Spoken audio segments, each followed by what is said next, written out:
Are you searching for a deeper understanding of your faith? Inspiring Philosophy is your go-to resource for exploring the rich tapestry of Christian thought. From biblical archaeology to philosophy of mind, we dive into the topics that matter. Our content bridges faith and understanding, offering insights into God's existence and the reliability of the New Testament. Join a community where faith meets reason and discover the answers you've been seeking. Inspiring Philosophy, where faith meets understanding.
All right, let's get into it. Welcome, everyone. I am joined by the great, the legend himself, who has got his YouTube fame going everywhere as of late. We've got the Tom Schmidt with us, who has been on every channel, it seems, so far. And we've got Stephen Boyce here as well, who is another pretty cool scholar who's been on the channel, helped with the reliability of the gospel series. But Steve and I were talking, we wanted to bring Tom on because Tom just came out with an amazing new book, Jesus and Josephus. It's groundbreaking. There's a lot of crazy stuff in there, and you read the ending and you're like, holy crap, this adds weight to the resurrection hypothesis. So we had to bring him on to interview him. So welcome, Tom. Welcome to the channel. Thanks for coming and joining us today. Michael, Stephen, it's marvelous to be here. Excellent. Yeah. And for those who don't know, I've known about Tom Schmidt for a while because he published an amazing paper a while ago, helping me with evidence Christmas isn't pagan.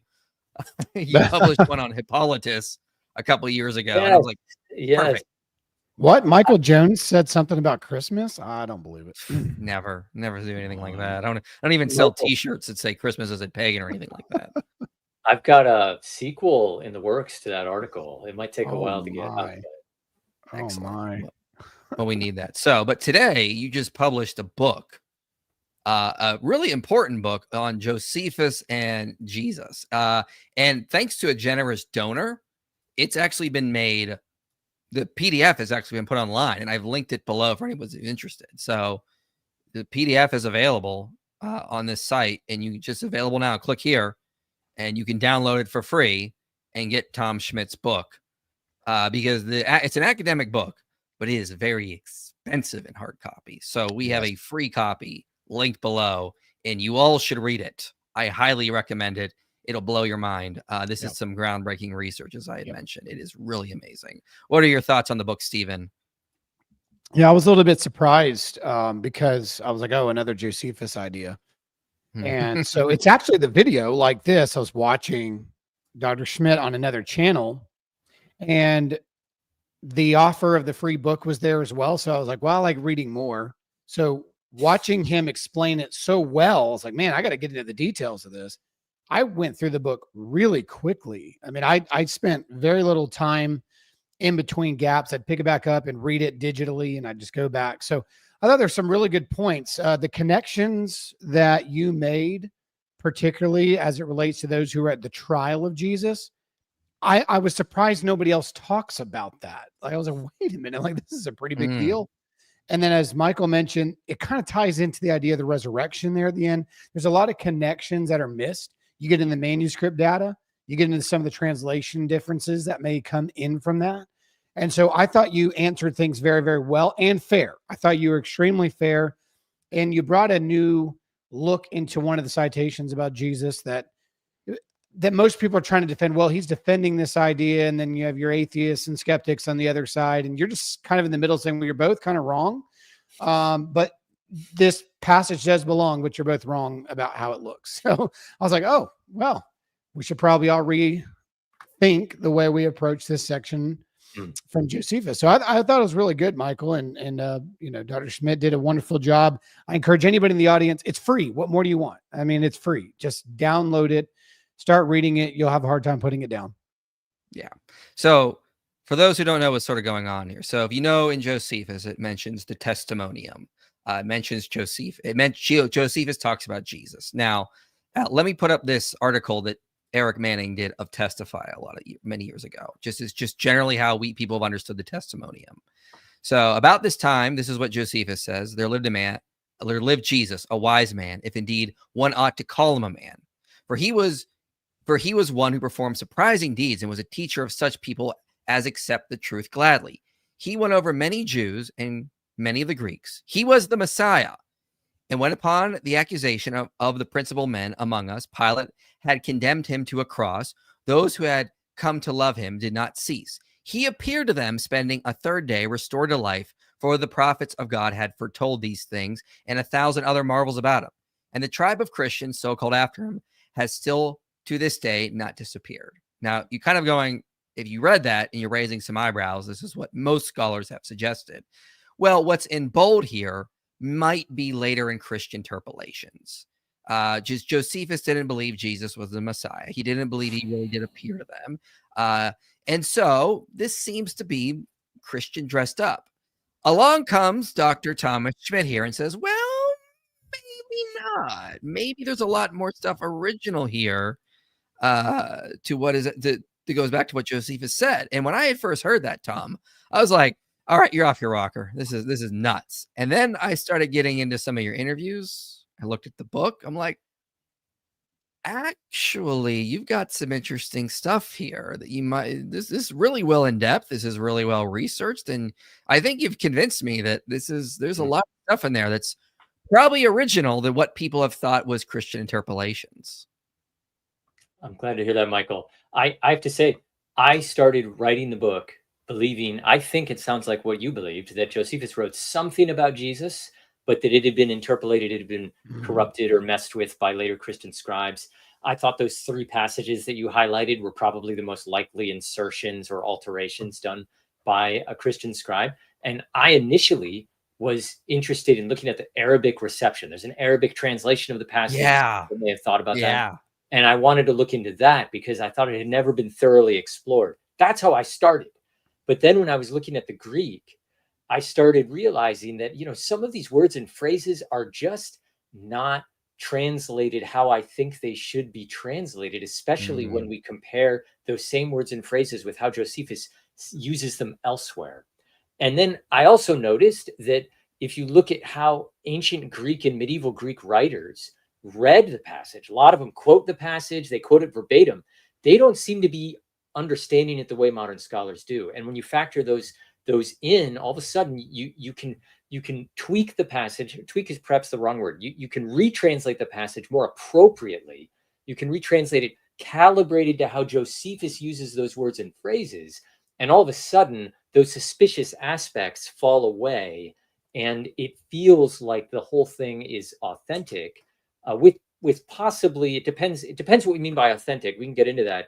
Because there's one place I think something's dropped out, a significant thing is dropped out of the Greek, which we can talk about, but that is preserved in other textual witnesses. So we don't have to make it up or imagine what it was. It's preserved in other translations, ancient translations.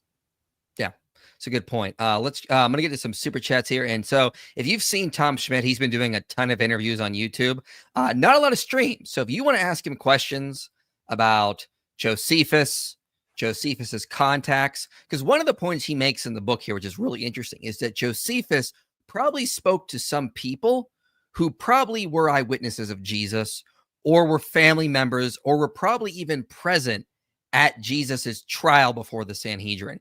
And when you said that, I was like, oh, yeah, obviously. Why didn't I think of that? That just makes total sense. Of course he was. Duh, I've read Josephus. How did I not put this together? And it seems like a lot of people have just missed that. So this all relates to the resurrection, which we're going to get into in a little bit. But we'll get to some super chats here. So if you want to ask Dr. Schmidt a question, you've been like, if you've seen him go around YouTube and you're like, oh, I really wish someone would ask him this, now's your chance. Put in a super chat and we'll go through them all today. So we'll get just a couple in here right now, and then I'll throw it back to Stephen. Another glorious day to bring up the men of Al-Zut. Okay. I don't know if you know about that. I don't know if I want to go into it because it is completely unrelated to the topic and it is disgusting. So if we have time at the end, we'll go back to that. But right now, that's a Muslims thing. There's a really weird hadith about Muhammad and the men of the Al-Zut, which my followers love to bring up because it's hilarious. I don't know if you've heard it. Maybe we can talk about it later, but I'd like to stick to the main topic right now, guys. Come on. Let's focus on the really cool evidence we have here. And you guys are like, Muhammad and the men of the Al-Zut. Let's bring that up. All right. George Soros, great supporter of mine who has been helping me for a long time. He says, thoughts on Dale Allison saying Jesus eating fish is apologetic legend to combat the theory that he is a ghost. Wouldn't Jesus eating be the sensible and realistic thing to do? I think it was a typo, since people don't rise from the dead every day. What are your thoughts on this, Dr. Schmidt? I haven't heard Dale say that. So instead of commenting on what he said, I'll just comment on the idea about Jesus eating fish, which is in John. And then in Luke, he also asks for something to eat as well. If he really did rise from the dead in a body and stuck around for 40 days, then it would make sense that he ate. That's what bodies do. So I don't think that it's necessarily an apologetic. I think what's going on is that the authors, Luke and John, are putting this story in there to show that Jesus really was real. And they're giving that as an example. And so their motive is to show this, but whether or not that's true or not, we have to decide. To jump ahead and say it was apologetic legend, I think you would first have to show that the resurrection didn't happen, and then you could make that kind of claim. I think Dr. Allison will say he thinks the resurrection happened, although I know he sometimes portrays that in different language, which I don't want to pigeonhole him here, but I don't think it's apologetic legend. Yeah. Wes Huff and I addressed this when we were debating Aaron Abke and Cam Waters in the 2-on-2 debate a few months ago. And so this came up over and over, and Wes and I both had to respond to it because, especially Cam Waters, he was adamant that these passages were doing that very thing. And one of the things that we talked about is that, of course, he was arguing that Jesus was a vegetarian. So these can't be real. But he talked about this same concept. Jesus showing himself and eating and presenting himself, both in John's gospel and Luke, are two separate scenes. Then you also have him with the two disciples on the road of Emmaus breaking bread with them. So he's eating on multiple occasions between two gospel writers under different circumstances, different timelines with different people. So you have more than just one claim. You actually have something to corroborate, and it's not just with the same person every single time. It's with different people. And I agree with Dr. Schmidt. You actually have to start somewhere else. You have to start with, can the resurrection be proven? Because if that is essentially proven, then it wouldn't be hard to believe to land on the fact that he sat down and ate bread or he sat down and ate a piece of fish with somebody. If he's not, and there's no tangible evidence, there's no realistic evidence or corroborated evidence to show a resurrection, well, then now this becomes a polemic. I mean, this becomes a part of doing some sort of apologetic to make a point. So I think it starts at the wrong place. But I even independently, I think these claims would be interesting just between two writers on three occasions that are post-resurrection. Yeah, it's well thought. If you guys want to see evidence that Luke and John are reliable, see the series Stephen and I worked on, the reliability of the Gospels. In that series, we have Luke an eyewitness account and John an eyewitness account, 2 different videos, one for each Gospel. So check out that series for more on that. I'll get to some super chats later, so get them in now so that we get to them. The sooner they get in, the more likely that we will address them quicker. Did you want to say, Stephen? Yeah, no, I was just ready to move into the next question. As it relates to. So did you have a question for Dr. Schmidt you wanted to bring up? Yeah. So one of the disputes before we even get into the textual analysis about the statement about Jesus and the Messiah, being the Messiah by that proclamation, we have a statement from Origin before we look at even the manuscript side of things, where he explicitly states that Josephus did not believe, what did you do when you came to the textual analysis and the statement from Origin to kind of look at, all right, he had already recognized something from Origin denouncing Jesus as Messiah. Did that play any part into investigating the language more? Do you take Origin serious here? Do you think it's any correlation at all? Or are these separate? Because clearly he would have been thinking of this passage. What other passage could he have been thinking of? Yeah. That's a good question, Stephen. Origin wrote he's writing around 250 AD when he's commenting on Josephus. He does it twice. And people have often objected to the authenticity of the Testimonium Flavianum because they'll say, look, if this is true, why did it take 200 or so years for a Christian to quote from it? You would think that they would be quoting from this left, right, up, down, and center. And my general response to that, before I get into Origin, is that, yes, you would think they would if the passage was useful, if it was helpful to them, if it was extravagantly pro-Christian, like how it's normally translated. The whole argument of my book is that that's not actually how the passage should be properly understood. Properly understood, the passage is not, from an ancient perspective, this fabulous pro-Christian statement about Jesus.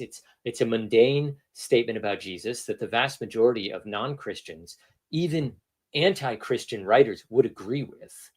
So that takes away the need of early Christians to quote from a passage because it doesn't help them in any specific way.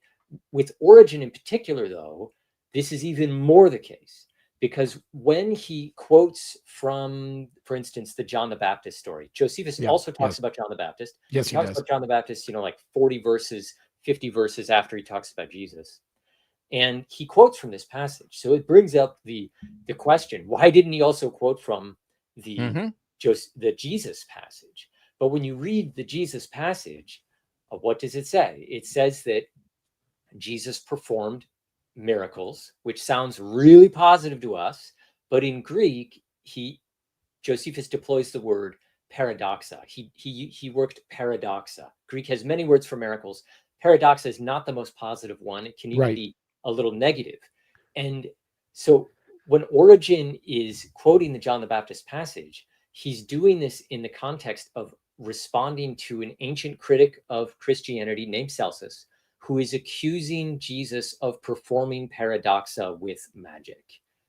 So for Origin to then quote Josephus saying that Jesus actually did work paradoxa would completely undermine Origin's argument. So I think Origin was very well aware of the passage. I think Origin was interpreting the passage correctly, just like many other ancient writers did. Well, let's actually bring up the passage in your book. I think that'd help give some people some clarification about what we're talking about here. So this is the way you have translated it in your book on page 6.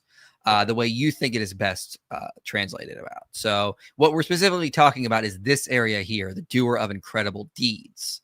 And you made the case that this is a neutral term. It could be negative, so it could be neutral, but it also could be suggesting that Jesus worked magic. So when Celsus is bringing up Jesus wanting to do magic, how would this passage have helped Origin when he's combating Celsus? This would have just seemed like it would have played into Celsus's hand, I think is what you're getting at, right? Precisely, yeah. And if you read the passage how I have translated it, Celsus would have agreed with everything in that passage. Yes, he would have. He would have. He would have said, yes, people call him the Messiah. Yes, he worked paradoxa. Yes, he was crucified by Pontius Pilate, and he mocks Jesus for being crucified. Yes, he was accused by his fellow Jewish leaders. He mocks Jesus for being accused. Yes, he led all of these disciples, and he mocks them for being sort of uneducated and overly zealous, which Josephus also hints at. Yes, they did think Jesus was resurrected, and he makes fun of them for thinking Jesus was resurrected. All of that, there's nothing in the passage that Celsus would have had an issue with. Yeah. Well, let's take a look at this passage here, because this is what you're saying is probably mostly actually original to Josephus. Now, we're not going to spend too much time on this, folks. I've linked an interview below where Tom was on Tim O'Neill's channel, History for Atheists. You guys go into depth about this. But let me just talk about this, and we'll briefly talk about some of the aspects here. So the way you say this is best translated is, and this time there was a certain Jesus, a wise man, if indeed one ought to call him a man, for he was a doer of incredible deeds, a teacher of men who received truisms with pleasure. And he brought over many from among the Jews and many from among the Greeks. He was thought to be the Christ. And when Pilate had condemned him to the cross at the accusation of the first men among us, those who at first were devoted to him did not cease to be so. For on the third day it seemed to them that he was alive again, given that the divine prophets had spoken such things and thousands of other wonderful things about him.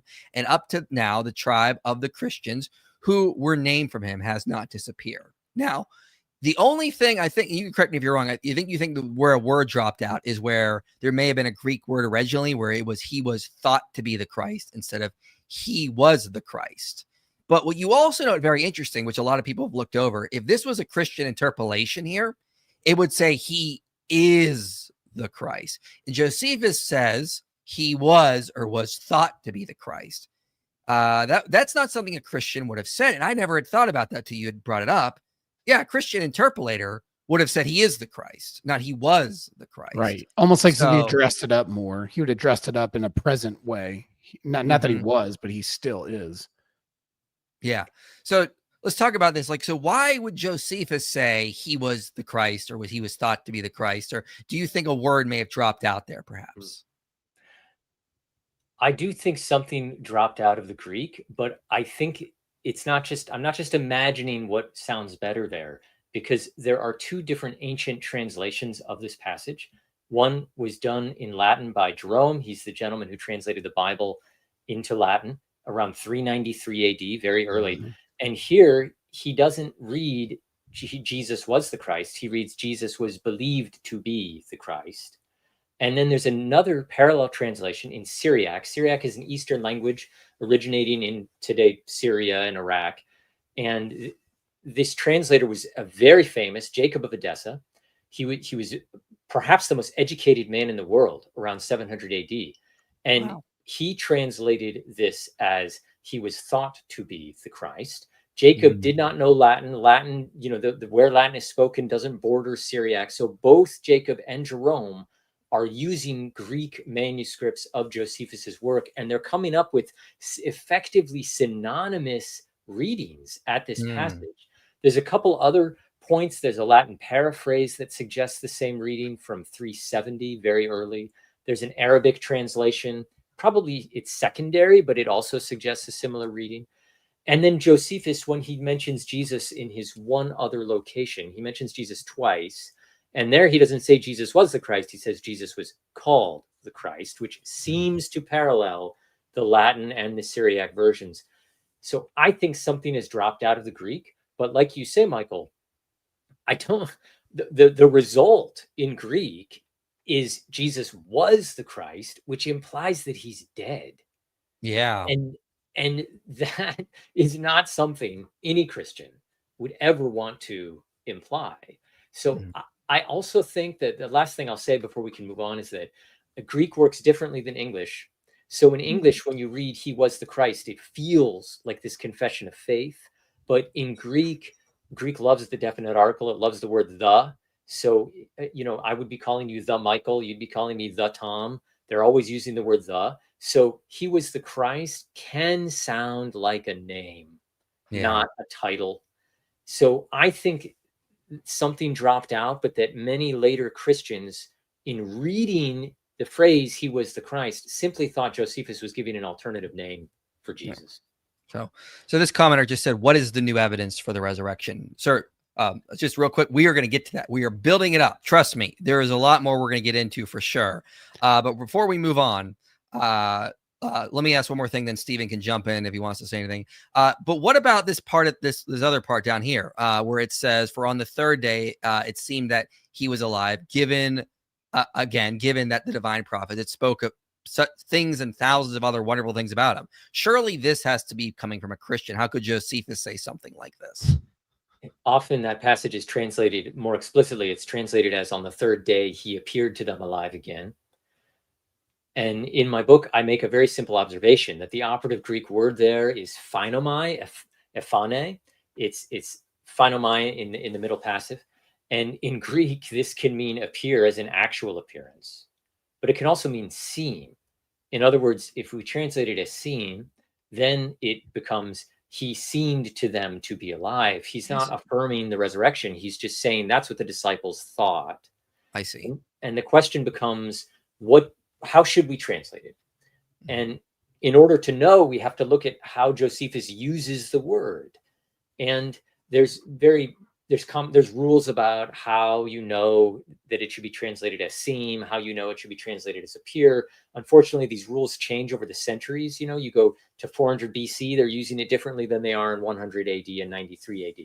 Yeah. So fortunately, Josephus uses the word many times, and I go through all these instances, and I show that when he uses the word phanomai in the same grammatical construction that he does in the Testimonium Flavianum, he clearly means seem. And once you translate it as seem, he's no longer confessing the resurrection. He's just reporting what the disciples think. This also makes sense of why Origin seems to have read it this way. It makes sense of why many, many other Christian writers who quote the passage don't seem to read it as Josephus confessing the resurrection, because I think they were reading it like how Josephus intended it to be read. Yeah. Well, that's Stephen, also consistent. Well, that's also consistent to the previous statement that he was alleged to be the Christ, or he's not using definitive language anywhere here. So that would actually make more sense with how you translated this through the Syriac and the Latin. If they were looking at Greek texts that have this, he was alleged to be the Christ kind of idea, and he appeared or seemed, or, you know, his resurrection was claimed. He's not affirming, putting a stamp on any of this. He's just reporting the news. Like, this is what's being said about the man, not that he is jumping behind it in support. So it makes perfect sense. And just kind of going back to the terminology, a lot of times in the time of miracles, dunamis would have been a more common line. So there's no doubt in my mind that Origin would have been in a disservice to himself by bringing in Josephus to try to settle this debate that he's having. Especially, I think he's using the idea more of magic or facade, some sort of idea when he's talking about these miracles or these illusions. I mean, he's almost speaking of it in a way where it would not be authentic. And so bringing Josephus up here for Origin, I agree with you, would just not be profitable for his cause in debate. But I do think your point about seemed, and you brought this out in the book as well, and I think you brought it up on a couple of episodes that I've seen you in now, it is well thought out, because one of the best things that you can do as a scholar is to see the tendency of the writer. How is this used in other places, or is this unique? Well, thankfully, as you show in your book, it's not unique. So I think this is a fair translation, which kind of goes to the Christian side of this, Michael, where a lot of people want to run to Josephus very quickly and just throw this quote out there. It should caution apologists to come to this with a little bit more weight and say, all right, yes, it still proves the historicity of Jesus if this is authentic, but it may not be in the way that I'm trying to use it. So I think there's actually a caution sign here for how Christians are using this as well, to be more careful and realize there's some nuances here that we're not just going to be able to ignore. Right. I think that's a good point. But there's a lot more about this now that we're going to get into. Let me do a couple super chats here, and then we're going to get to Josephus's contacts here, as I mentioned earlier, because this is, I think, the really interesting part of the book that you've not had a lot of time to go into in interviews, but luckily you're going to get a lot of time here to talk about that today. So Paul says, a family member is a Jehovah Witness. I'm trying to show him the light. I'm doing lots of research and praying for him. Anything obvious that I may have missed. So here's what I would say about this. This comes from James White. He says, you have to do this kind of thing with him. Show him like Psalm 102. Have him read Psalm 102, I think verse 25 to 27. And then have him read that and have him agree that's clearly about Yahweh. And then go to Hebrews 1 and see that that is quoted to, and it's applied directly to the Son. Okay. Is the author of Hebrews identifying Jesus as Yahweh? You just agreed this passage in the Psalm was about Yahweh. Now look at Hebrews 1. Look, he applies it to the Son. Find passages like that. Find Old Testament passages that are about Yahweh. Then go and show how they're being used in the New Testament. Like First Peter does this. Paul does this in like 1 Corinthians 8 with the Shema, for example. Do that kind of stuff. Start to get them to think about that kind of stuff. Of course, pray for him, but try to like act. You gotta show him the reason why most Christians are not Jehovah are Trinitarians. Like there's a reason Jehovah Witnesses are heretical, and most people who have studied this end up Trinitarian if they are believers in God. So I mean, there's a lot of reasons I would say just kind of go through that kind of stuff. And do it in their own translation. They're very skeptical of other translations. So good point. When you're trying to show them something from the Old Testament or the New Testament, let them read it in their own translation, because they're very skeptical of all the Protestant and Catholic translations that are out there. IP, what are your thoughts on the channel Deconstruction Zone? Also, have you heard of a show called The Story Keepers? I've not heard of the second, but I know of Deconstruction Zone. Him and I were on Timcast debating back in February, so you should go watch that. Yeah, check it out. I was on Timcast and we did a culture war, and it went really well. Deconstruction Zone got called out a lot, so I was really pleased with the outcome. Let's just say that, and I think you will be too. Is it possible Josephus had access to a written gospel, assuming Mark was written in Rome? Do you have any thoughts on this, Tom? This has been suggested by some scholars. That, for instance, Gary Goldberg, he's published, and he thinks that Josephus was using the Gospel of Luke. It's, of course, possible that Josephus was familiar with some of the written Gospels. It's possible that he used them in his research. I think we'll find out that he did not need written sources to know about Jesus. He had ample connections to the Jesus of history. In terms of whether he's using a Christian source or not, I don't think he's overly relying on one. He doesn't copy words and phrases. We know when he used written sources that he will often borrow phrases wholesale, which he doesn't seem to do. He also contradicts the sources. He places Jesus before John the Baptist. He says that the disciples did not cease. They didn't give up believing in him. When we know in the Gospels, they're very explicit that the disciples did. That one of them betrayed Jesus. Peter denied Jesus. They all abandoned him. And then they refused to believe he'd been resurrected. And so there's other instances of that. He uses phraseology in the Testimonium that Christians never use. You know, when he says on the third day, he uses a Greek construction that Christians are never known to have used. Christians used all sorts of ways of saying Jesus was resurrected on the third day, but the way that Josephus deploys that phrase in Greek, they never used. There's several instances of this, and all that you add it up, and it suggests to me that he's not using a written document by a Christian.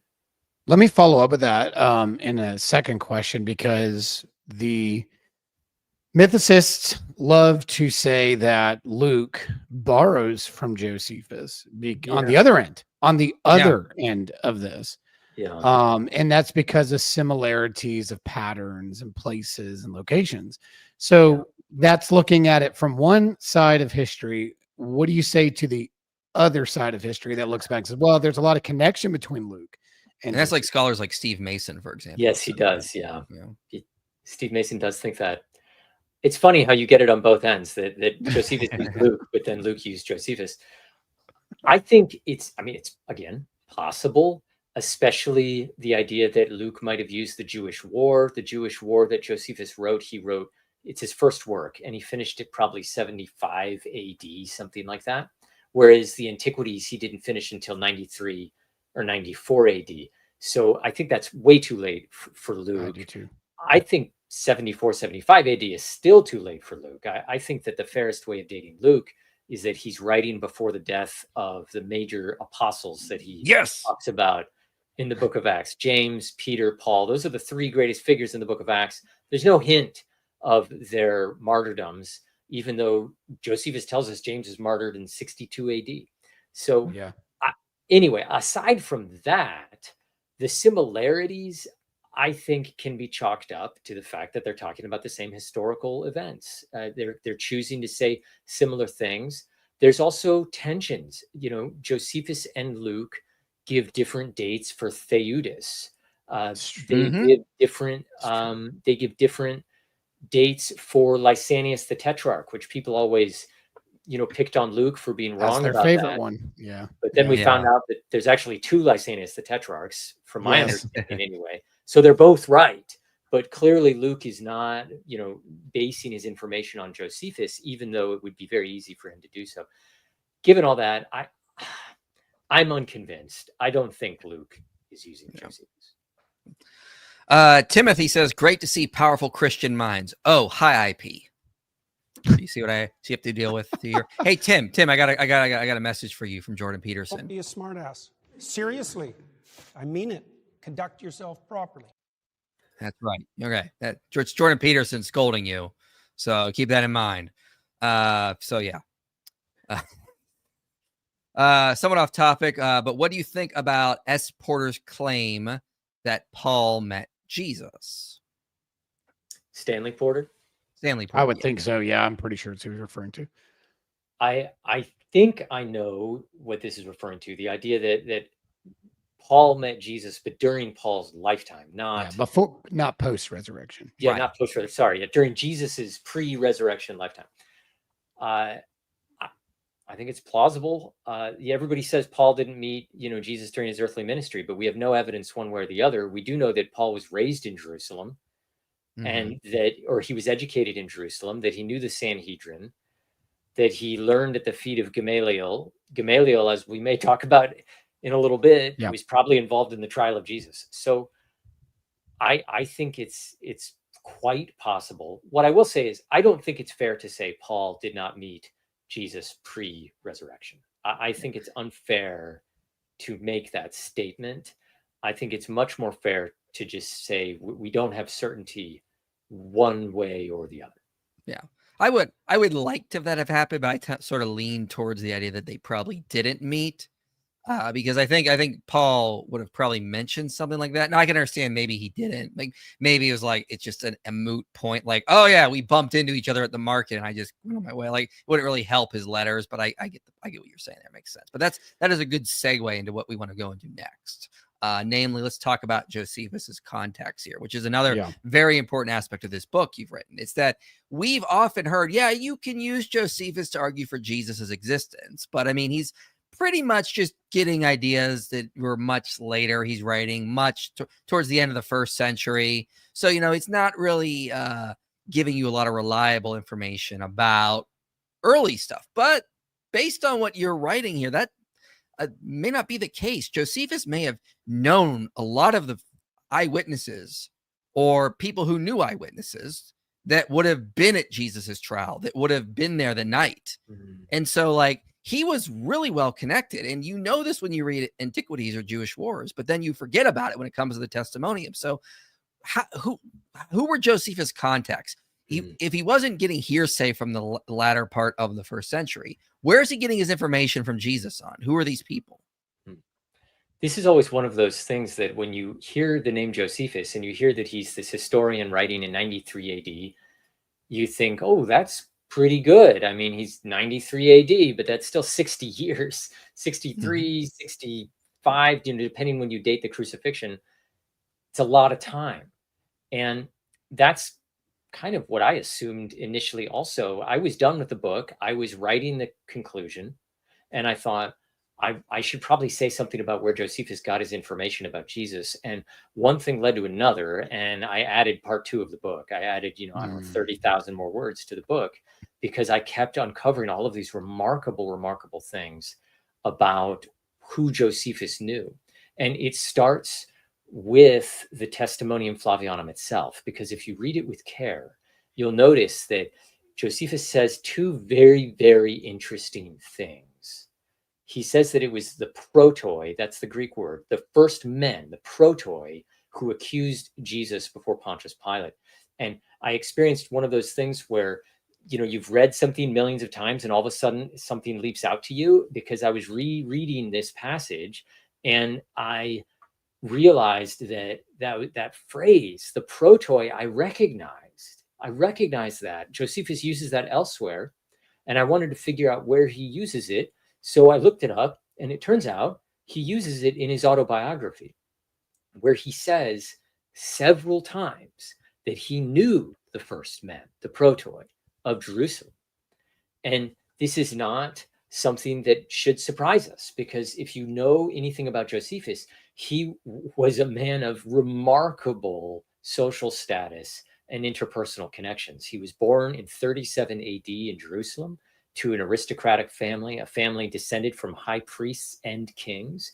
His father was an eminent priest. He was raised as a priest. He became a Pharisee at age 19, a priest around age 20. At 25, his fame was of such that he was appointed to be a diplomat, where he met with the Empress of Rome in person.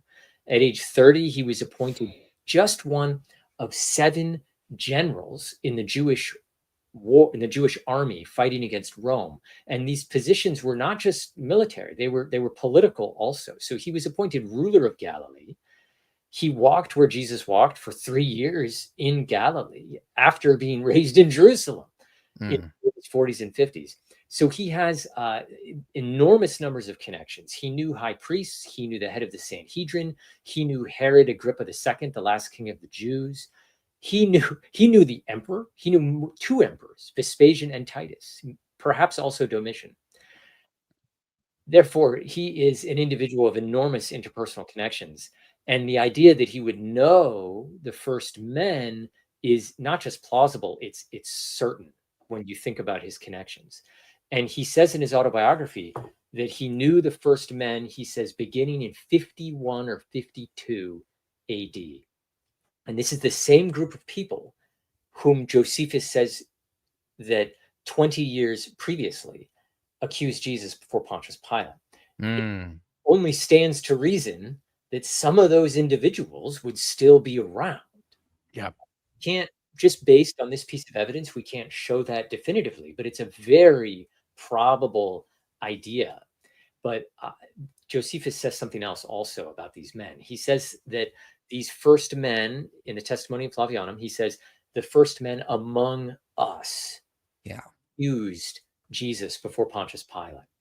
And that phrase among us, Josephus likes, he uses about 50 times. And the question becomes, what does he mean? Does he just mean Jews generally, like the first men of the Jews, of my people? Or is he indicating something, a closer connection? So to figure this out, I looked at every single instance that he uses this phrase, and I show that he clearly uses it to mark direct personal connection. He doesn't use it as a throwaway term or a catchphrase to indicate Jews generally. He wants to zero in on interpersonal connections, on intimate, close familiarity. So I think in the Testimonium Flavianum itself, he is claiming to have known some of these individuals who accused Jesus before Pontius Pilate. And from what we know of Josephus's background, it's obvious that he could have. I mean, he rubbed shoulders with the highest of the high in the Sanhedrin and amongst the chief priests and the Pharisees in the 50s AD, meaning 50s, 60s AD, meaning some of these folks, if they were 30 years old when Jesus was crucified, they would have been 50 in their 50s or 60s when Josephus is doing this. So I think that's very plausible. And in chapter 6, I try to identify if we can actually name some of the people whom Josephus knew, who also knew Jesus. Yeah, and let's get into some of that. Well, Stephen, go ahead. Let's get into some of those, because I think that's important to note that during the trial of Jesus, there were 2 high priests that were involved in the trial, because you have a father-in-law and a son-in-law through Caiaphas being the son-in-law. So Caiaphas would have been younger. We don't know how young, but he certainly would have been younger than Annas or Ananias. So kind of talk about, maybe we'll go through some of these briefly, but I want to hit quite a few names. Let's just talk about the family with Caiaphas, his father-in-law. What connection is drawn there? And guys, just for everybody watching, this is important for our big conclusion we're going to get to, how this relates to the resurrection and the evidence for that. So, but go ahead, Tom.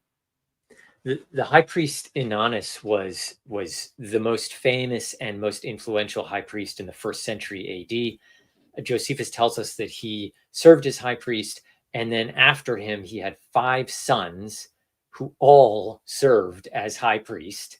remember, there's only one active high priest at a time, and sometimes they Right, serve right. for 10 years or more.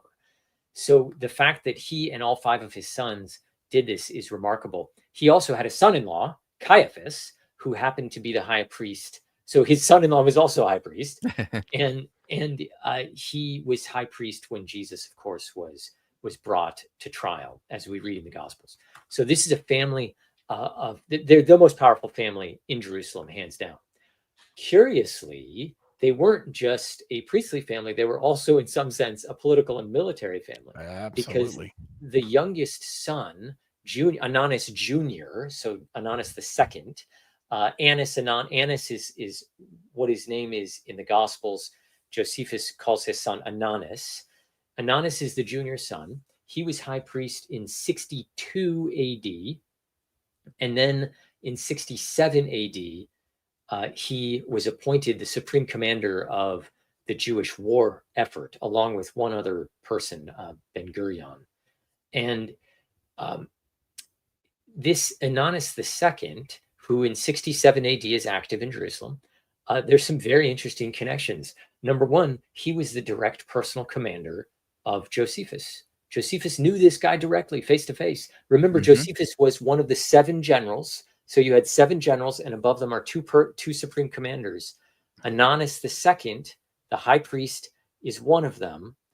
In other words, Josephus's commander was the son of the guy who had Jesus crucified. Wow. He was the brother-in-law of another guy who had Jesus crucified. Yeah. Wow. And not only this, but Josephus tells us that this Ananus II was the guy who had James, the brother of Jesus, stoned to death. So he's got his fingers all over the early Jesus movement. He's executed the brother of Jesus. He has his father executed, had Jesus executed. His brother-in-law also had Jesus executed. So if anyone would know about the Jesus of history, it would be Josephus's direct commander, Ananus II. And now, question about that. Yeah. You've talked about this in the book, but why would we think Ananus II would actually have been in Jerusalem at his father's house when Jesus was brought to trial? Right. So there's 2 things to consider here. One is just simply the interpersonal connections, that he is from Jerusalem. He's raised in Jerusalem, Ananus II. His brothers have all been high priests. His father has been high priest. His uncle is high priest. Chances are he was in Jerusalem. A second thing to consider is, was he even old enough? You know, he was high priest in 62 AD. What if he was a young man? You know, what if he was a young man as a high priest? Then he wouldn't have been old enough to have been an active priest. Fortunately, Josephus solves that issue for us, because he tells us 3 times that Ananus was very old. Twice he says that in 67 AD, he was the oldest of the chief priests, or the high priests. Wow. Now, you don't become the oldest of the chief priests by being a young man. You're very old at that point. And in fact, Ananus is so old that I hope I get these dates correct. Please look in my book to make sure I haven't fudged it. But his father, Ananus II's father, was high priest more than 50 years before he became the supreme commander. So he's a super old guy. He's probably 70s or 80s, maybe even 90s, but probably in his 70s by the standards of the ancient world. That would have been quite old. He's in his late 70s probably, meaning that he would have been in his 40s when Jesus was crucified. So we have a circumstantially a plausible scenario, but I think we can more definitively place Ananus II. Remember, Ananus II is the commander of Josephus.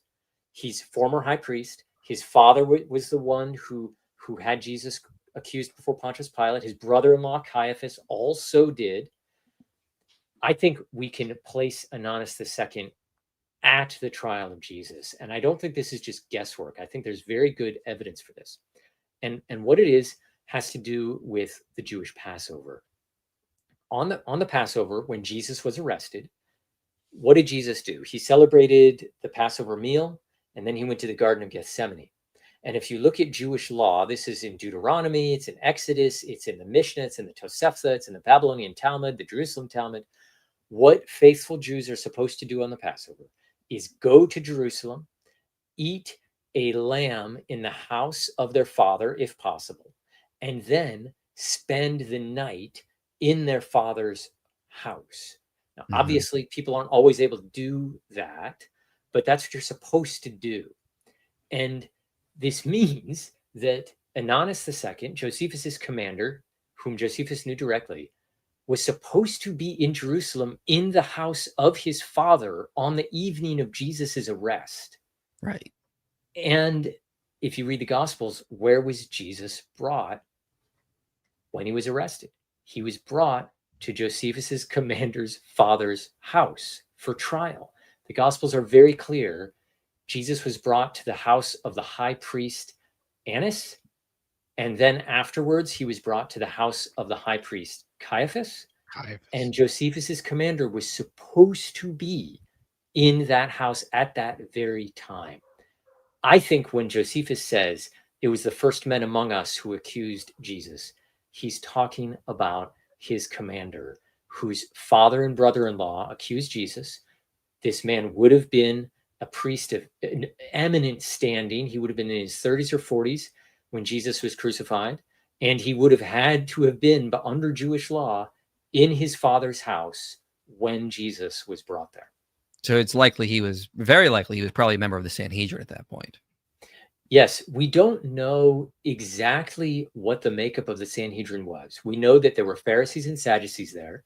We know that there were priests who were part of it. We know that the high priest served as a judge. This is what the Gospels describe. This is also what the Jewish tractate, the Sanhedrin, describes.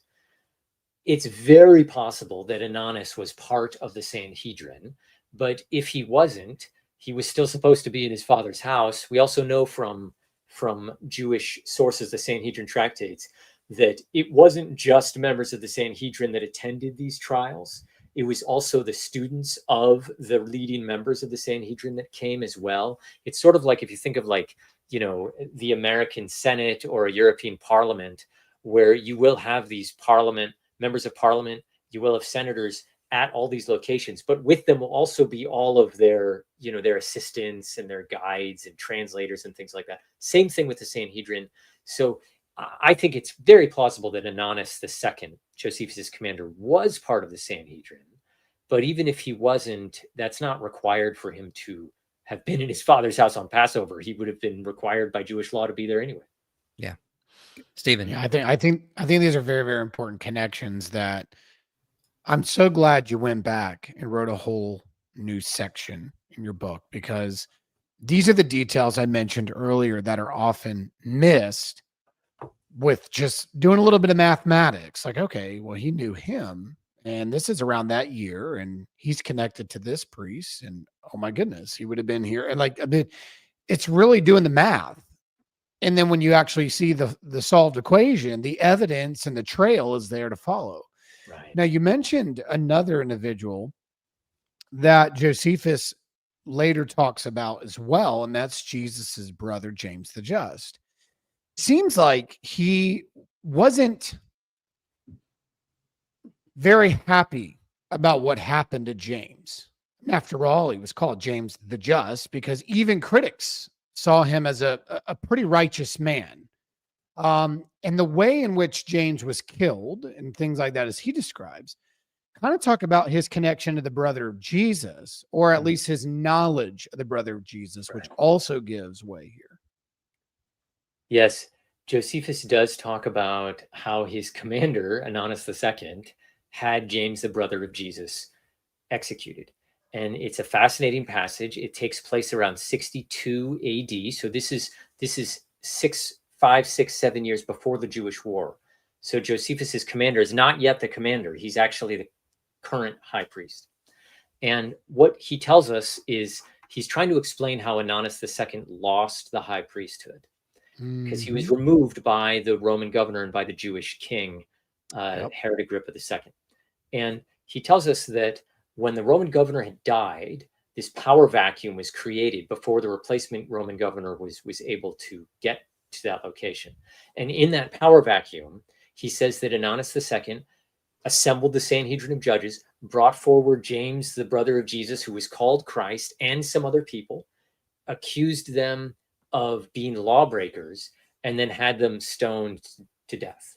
So James is only brought up to explain why Ananus II was defrocked, because when the Roman governor showed up and realized what happened, the Jewish people were not supposed to be executing people without Roman permission.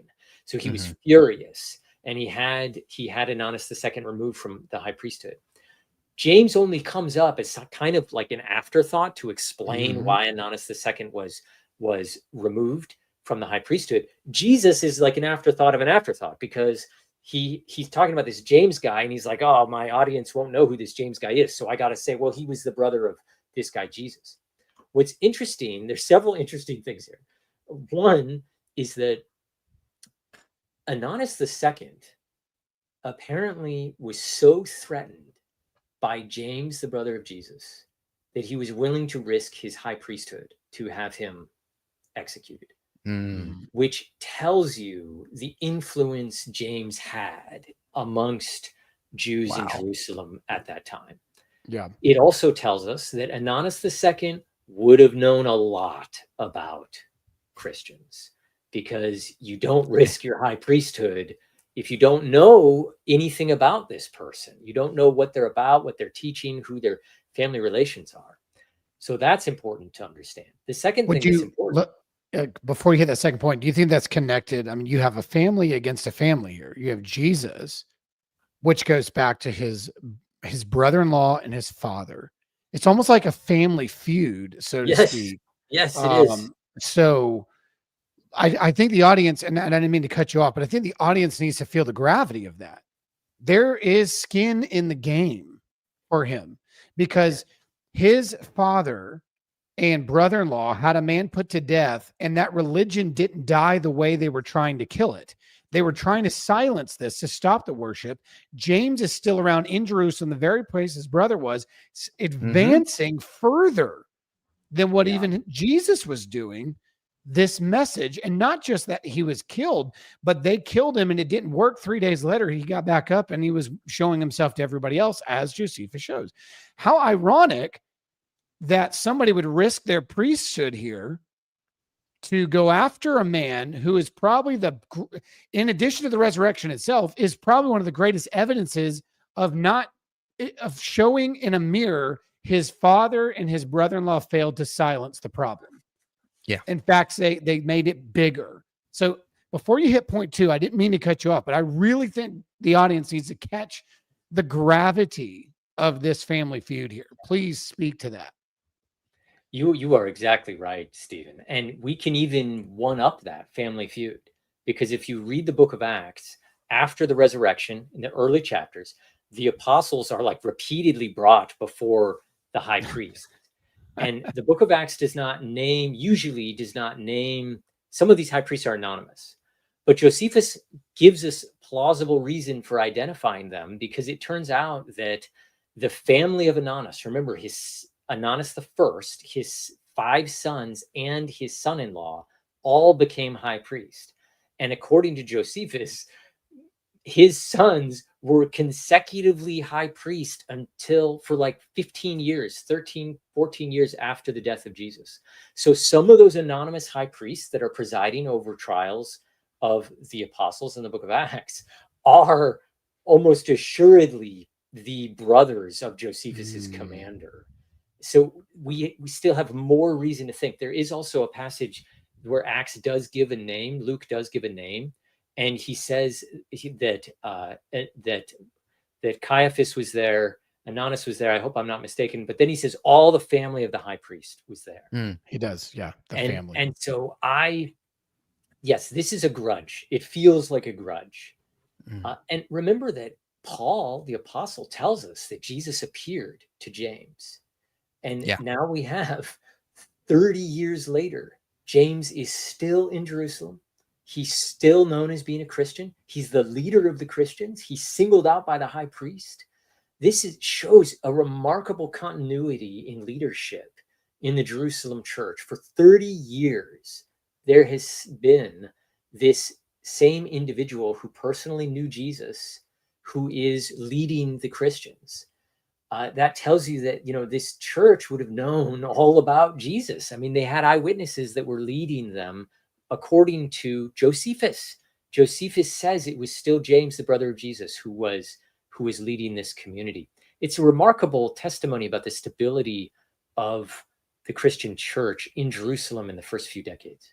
Yeah. Does Josephus give any indication about his feelings toward the way James was killed? Or did he just, do you think he had any, based on his observation of what happened to his commander, that he looked at it negatively? Or would you say that he was just kind of neutral? That's a very good question. He says that James was accused as a lawbreaker, but he never says if that was true, and instead describes other Jews complaining that it was the high priest who broke laws. Right. So it's a very ambiguous passage. And one other thing to keep in mind that I haven't mentioned yet is that Josephus's commander, Ananus II, remember, just to reiterate, Ananus II is Josephus's commander. Josephus knows him, and Ananus II is the son of Annas, the high priest, who had Jesus crucified, and the brother-in-law of Caiaphas, who was also involved. What Josephus goes on to tell us is that later on in the Jewish war, his commander betrays him. Yeah. And tries to have him removed from being general of Galilee illegally, that he was bribed. So Josephus doesn't like the guy. He doesn't like him. Exactly. And what that might tell us is that, this Ananin family who had Jesus put to death, who had James, the brother of Jesus, put to death, they've also betrayed Josephus. So this could give Josephus some pause to not necessarily believe all the bad things they're saying about Jesus, because he himself has suffered at the hands of this family. Yeah. So they're a bloody family. They have a lot of blood on their hands. I mean, that's the point. And I'm glad you brought that. That's what I was going with. It seems like he thinks negatively about how they handled the situation with James, because he accuses the Jews the way that he did. It's almost like a little elbow, just to say, they falsified a lot of things around here. And yes, he's explaining the reason for the loss of position, but I think it's also an elbow in the nicest possible way. But I maybe I'm reading into it too much, but go ahead, Michael. Clearly not a negative passage about James. It's clearly not negative. He would have had every opportunity to say, oh yeah, this guy James was a scumbag. He was doing all these terrible things. Josephus loves doing stuff like that. He does that all the time. He talks about charlatans, pretenders, insurrectionists, false prophets. He doesn't do that with James. Now this is the most important point I want to get to now. Is so Josephus was not getting his information from hearsay. He was getting information from people who interacted with Jesus, who were probably there on the night of the trial, who most likely had been feuding with the early Christians, including the leader, James. Again, as Stephen pointed out, there was some feud here. That Ananias II was willing to risk his entire priesthood to get James killed. This is confirming a lot of what we see in Acts. But I just want to read from your book, because I think the way you say it here is best, and I don't want to butcher it. I think this is just going to be the best way. So I'm just going to read from your book here. This is in the conclusion here. So it is therefore thoroughly remarkable that what Josephus says about Jesus follows the outline of what the New Testament documents declare. Most striking of all is that Josephus's testimony quite clearly proposes that Jesus did in fact perform miracles, and that belief about his resurrection and fulfillment of prophecy was not developed years after Jesus lived, but was, to quote Josephus, already held by the disciples of Jesus on the third day. So they held this belief on the third day after Jesus rose. This point is considerably fortified by the fact that Josephus was quite capable of criticizing supernatural claims. But instead of classifying the miraculous reports of Jesus as the outgrowth of later myths and legends, he rather presents them as being contemporaneous with Jesus and the apostles. All this suggests that there was a long post-mortem period where Jesus went from all this suggests that there was no long post-mortem period where Jesus went from humble teacher to resurrected wonder worker, a period in which the basic claims of Jesus' miracles and resurrection grew like a coral on a reef, with one person expanding and exaggerating the imagination of the previous. Rather, such fundamental beliefs about Jesus were present from the beginning of the Christian movement and were disseminated by Jesus' own disciples and even, it seems, by his enemies. Josephus, after all, was directly familiar with those Jewish leaders who attended judicial proceedings against not only Jesus, but also against the apostle James, Paul, and likely Peter and John too. So what this basically tells us, guys, is that Josephus is not getting his information from Christian hearsay, Christian sources. He's getting his information from reliable sources who likely interacted with Jesus, who likely were there on the night of the trial. And he's confirming early beliefs from eyewitnesses who were there in Jerusalem early on. And so what this tells us is Josephus is not reporting later hearsay. He's getting us early beliefs, combating this idea that this stuff about Jesus being resurrected and a wonder worker developed later. No, what does Josephus tell us?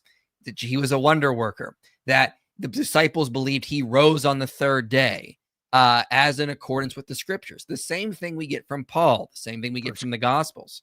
So we have a secular source, a non-Christian source, confirming that a lot of the beliefs of the early church were there early on, and he's getting it through or from very reliable sources. So that's important to note. And this is how this all ties back into the resurrection argument. This idea of this mythical development happened is now going to be much harder to make because of how we're connecting things through Josephus. Do you want to comment on that, Tom?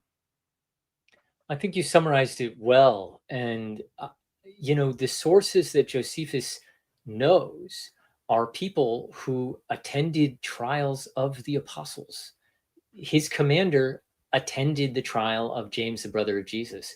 We haven't spoken yet, but his friend, Herod Agrippa II, he exchanged 62 letters with Herod Agrippa II. Herod Agrippa calls Josephus my dearest friend. He says, when you come and visit me, I will tell you things that are not generally known. Herod Agrippa is mentioned in the book of Acts. He attends the trial of the apostle Paul. So Josephus knows two individuals who attended the capital trials where the apostles could have been executed. In one case, were executed, and he knew the enemies of these people, or the people who knew what these guys actually believed. And he reports that they thought Jesus was resurrected on the third day. And he has other connections too. I mean, we have actually just kind of scratched the surface in our time together, because I tracked down several different candidates. Right. It's, guys, just so you know, in the book, it's not just Ananias II. Tom goes through a bunch of other people that probably would have been at the trial or would have been there when Jesus was preaching. Josephus didn't just know Ananias. There were so many other people. Sorry for interrupting. Go ahead. Can you just bullet point some names? Yes, without sure. maybe having one. So we started with Ananias II, his commander. He's, I think, the most plausible and the likeliest to have been there. There's also a gentleman, Joshua the high priest. He was high priest in the 60s. He was Josephus's friend. Josephus calls him a friend. And he was also extremely old. Josephus tells us he was very, very old. He says he was the second oldest of the chief priests or high priests in around 67, 68 AD. So you have a former high priest. He's in his 70s probably. He would have been in his 30s or 40s when Jesus was crucified. You don't become high priest by being, a lower class priest. You are an eminent priest when you're a young man, meaning very easily could have been part of the Sanhedrin trial of Jesus. Certainly would have been in Jerusalem on the Passover when Jesus was publicly put on trial later in the day, and could have been there. Josephus also knows the head of the Sanhedrin. The head of the Sanhedrin is, remember, in ancient Judaism, there were multiple religious pathways where you had priests, but you also had members of the Sanhedrin. Those didn't always overlap. You could be a member of the Sanhedrin and not a priest. So he knows the head of the Sanhedrin in the 60s. His name is Simon. And Simon's father, as Josephus tells us, is Rabbi Gamaliel. Rabbi Gamaliel is the Rabbi Gamaliel in the book of Acts who presides over the trial of the apostles. He's the head of the Sanhedrin, as Jewish tradition, the Mishnah and the Tosefta and the Talmud tell us. And Luke portrays him as the leading member of the Sanhedrin as well. And in the book of Acts, Luke has Peter, he records Peter as saying to Gamaliel, "You murdered Jesus." So we have every reason to think the head of the Sanhedrin is going to have been at the Sanhedrin trial of Jesus. Right. In other words, Josephus knows the son of another guy who was at the trial of Jesus. His commander's father had Jesus put to death, but his acquaintance, Rabbi Simon, the head of the Sanhedrin, his father also had Jesus put to death. And remember what we were saying about the Passover. Josephus's friend Simon would have had to have been in his father's house in Jerusalem on the Passover when Jesus was arrested. His acquaintance Simon would have seen his father leaving to go to the trial of Jesus, coming back to spend the night as required by Jewish law, leaving in the morning to go back to the trial of Jesus. And that's all if Simon didn't accompany him to it. He was being trained to inherit the Sanhedrin. He probably would have been there. But if not, he would have literally seen his father coming and going from the trial of Jesus. And there's other people too. Another example has less to do with the trial of Jesus, more to do with knowing about Jesus. And that has to do with Herodias. Herodias, she's the famous woman who demanded the head of John the Baptist on a platter. Very grisly, gruesome story. The Gospels tell us it was her daughter who bought the head of John the Baptist in to her. It's a terrible story.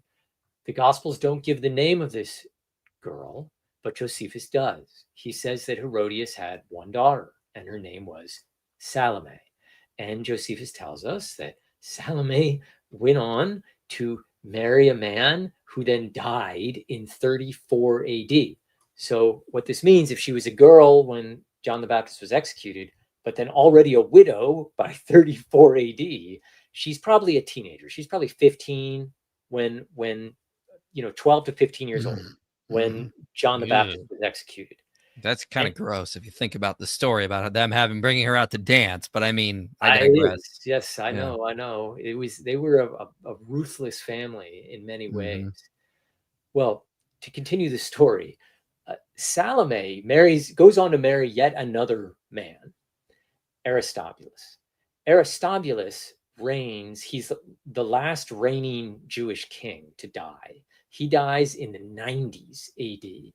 Salome co-reigned with him as queen until the late 60s at a minimum. We know this because we have coins of her still queen in like 68, 67 AD. And what's interesting is that Josephus seems to know Salome's son. He talks about an individual who really the only possible candidate is this to place him in the genealogy of the Herods is the son of Salome. So to put it another way, Josephus knows the son of the woman who held the head of John the Baptist. Wow. Is that probably where he got the information about John the Baptist? Because he mentions John the Baptist. I know he does. I know. Is that possibly where he got the information? I mean, he seems to know the family. Yeah. Yes, it's very possible. Of course it's possible.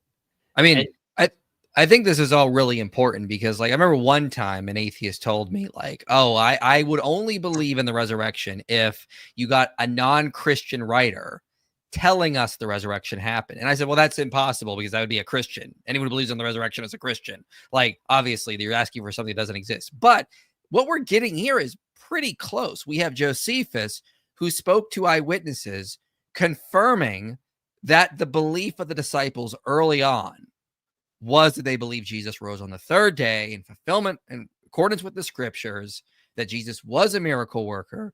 This is very, very close to what I think a lot of scholars have been looking for, a secular source mentioning a lot of this early stuff and getting it from very reliable information from eyewitnesses. I think this is remarkable. And it's amazing that a lot of people have missed these connections until your book came out. But this, I think, makes Josephus's testimony much stronger about what the early beliefs were. And affirms a lot of what we see in the Gospels and Acts, because I mean, at the end of the day here, this poor Josephus, he can't get away from Jesus's family, because all of his friend groups had a hand in killing somebody. Like John the Baptist is related to Jesus. James Just is related to Jesus. And all these Herods and all of these different high priests are having Jesus family members are all over his friend group, or at least related to his friend group.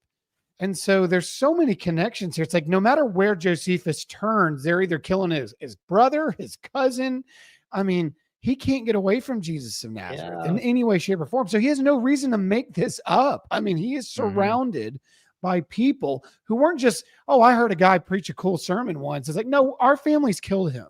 Like we took his head off. Like we were big rivals. Rivals. Yeah. I mean, you can't ignore that. He has no reason to fabricate these people in this story. It all connects almost organically. It's not even forced.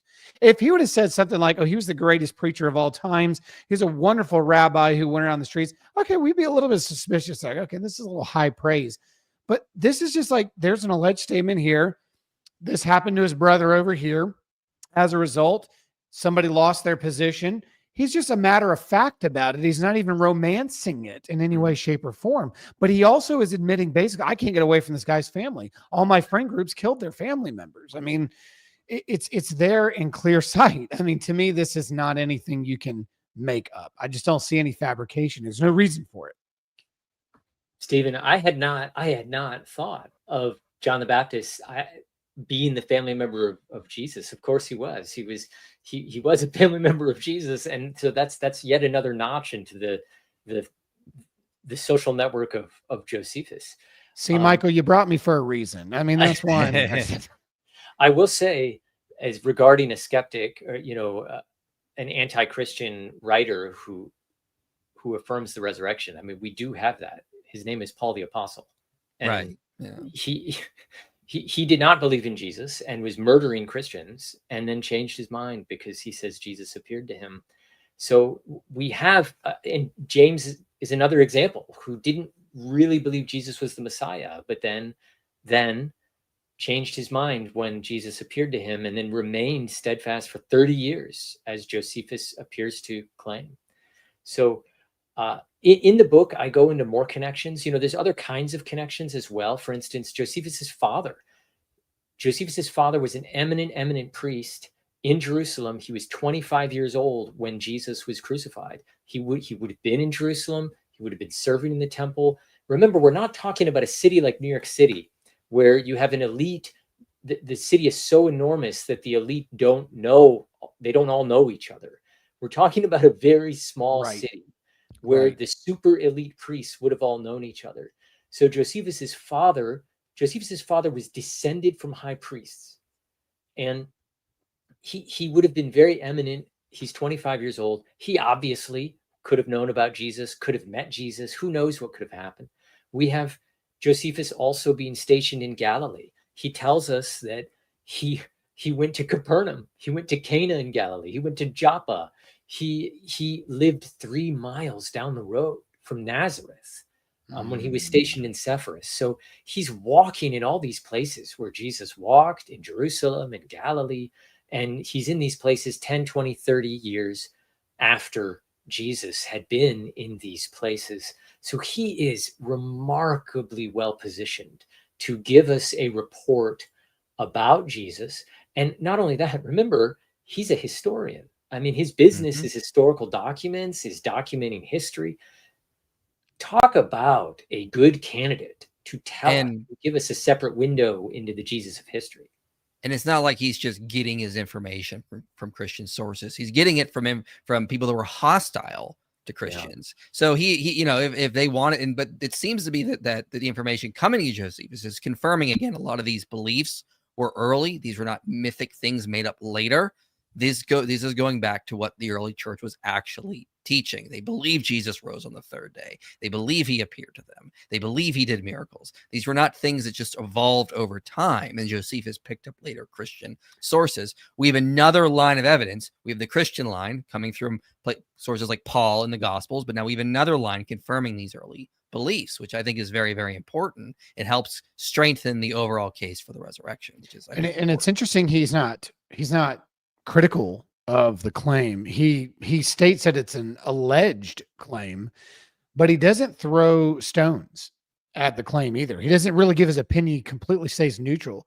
He kind of even brings a Jewish nuance to that, because he says not just that they alleged an appearance on the third day, but that it was according to the scriptures, which is from 1 Corinthians 15, one of the early creeds of the church.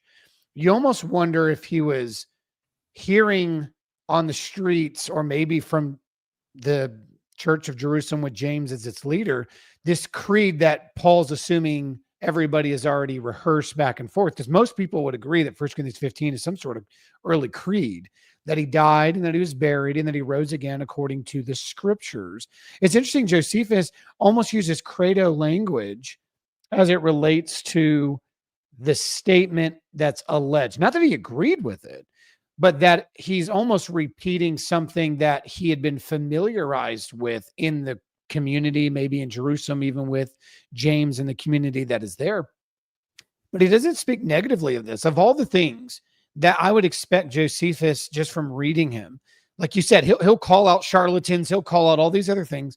He doesn't pause and say, these people are imposters.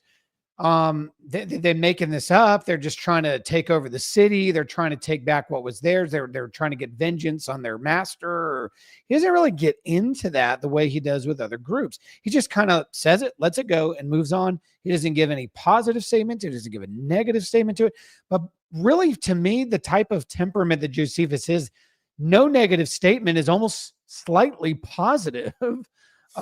Maybe I'm reading Josephus wrong, but I just take it as neutral is not bad either, because he doesn't think this is some fabricated story like some of the other things he has an issue with in his writings. I'll say two things regarding that. One, that the idea of creedal language, the interesting thing when he says that it seemed to them that Jesus was alive again on the third day, as given that the divine prophets spoke such things and thousands of other wonderful things about him. That phrase, is kind of a calque. It's like when Paul says, according to the scriptures, he was raised according to the scriptures, Josephus gives this longer version of it. But what's interesting about that is it's remarkably Josephine language. That's exactly how he speaks. Yeah. He will talk about ancient or Old Testament figures being divine. He doesn't mean that they are gods. Right. It's a way of him complimenting them. When he says 10,000 other things, that's very typical Josephine hyperbole, exaggeration. So he's taking this Christian belief or statement and he's putting his own spin on it, like he normally does. And so I think that that's very important to affirm. The second thing is that this idea, people have this contemporary idea that Josephus as a Jew must have either been a Christian or been completely hostile to Jesus. That's not a fair dichotomy. It's not a good binary. In the first century, there was a whole lot of latitude about where Jews would fit on the Judeo-Christian spectrum. You see this in the book of Acts. What are the apostles doing? They're worshiping in the temple. They're worshiping in synagogues. Josephus is living in this environment. He's being raised in the 30s, 40s, and 50s and 60s when there would have been Christians going to the temple. He would have served as a priest in the temple, helping people make sacrifices, some of whom would have been Christians, according to the book of Acts. May have been a small minority, but some of them would have been. And so Josephus could have fit on any area of this spectrum. And I try to emphasize this in my book, that there are statements in the Testimonium Flavianum that I think are probably slightly negative, especially the statement that his disciples received truths with pleasure. That doesn't sound negative to us. In Josephus, that phrase always indicates a overzealous or apparently foolish endeavor. Occasionally, it will be an overzealous endeavor that turns out okay, but it's always this kind of extravagant, overly zealous kind of thing. So I think he's prickling the disciples as being hotheads, about being overly zealous, maybe slow, He doesn't use, the word he uses is truth. He doesn't use the more abstract, profound truth. So I think that's also kind of he uses paradoxa for miracles, which can have negative connotations, though supernatural. We don't have a good word for that. We might say paranormal, which is supernatural, but even that's probably a little bit too obviously negative from a Christian standpoint. But so I think that Josephus is somewhere in the middle. He doesn't hate Jesus's guts. He's not on the Jesus bandwagon. He's somewhere in the middle. He's more of a skeptic. Yeah. Perhaps. Oh yeah, perhaps. But he's definitely not a Christian. He's definitely not super hostile to Christians or Jesus. No. He might be kind of hostile. He's certainly not on board with it. This is what we would expect from a first century Jewish writer. We wouldn't expect them to either be one or the other. We would expect this kind of flux or spectrum of beliefs. Yeah, I think it's important. And again, I think this is much more interesting than what we've been told about Josephus in the past. And there's a lot of good evidence to support it.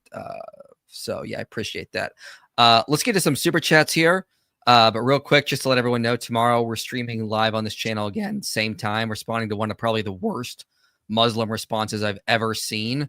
It'll be fun. Than will be there. Chris from Speaker's Corner is going to join us, and we're going to have a lot of fun going into this really, really bad Muslim response.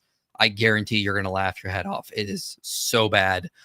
So that'll be happening tomorrow. Also, Than is currently 60% funded, it looks like. So if you guys can donate below or become a monthly donor, that would really help us. You can donate directly through the website, and we get 100% of these donations. So there's no like Patreon fee or anything. So please help us by keep donating. So Than is almost there. We just need a little bit more for him to go full time. The Discord server that Than is managing will be going public at the end of August, but you can join now if you sign up to donate on Patreon through the second or third tier, which the link below as well. So yeah, check that out. Again, William Lane Craig will also be back on the channel this Thursday. I believe it's 4 p.m. Eastern Standard Time to talk about his new books, his systematic theology books. So he'll be back as well. So you guys can throw a bunch of questions at him as if you want.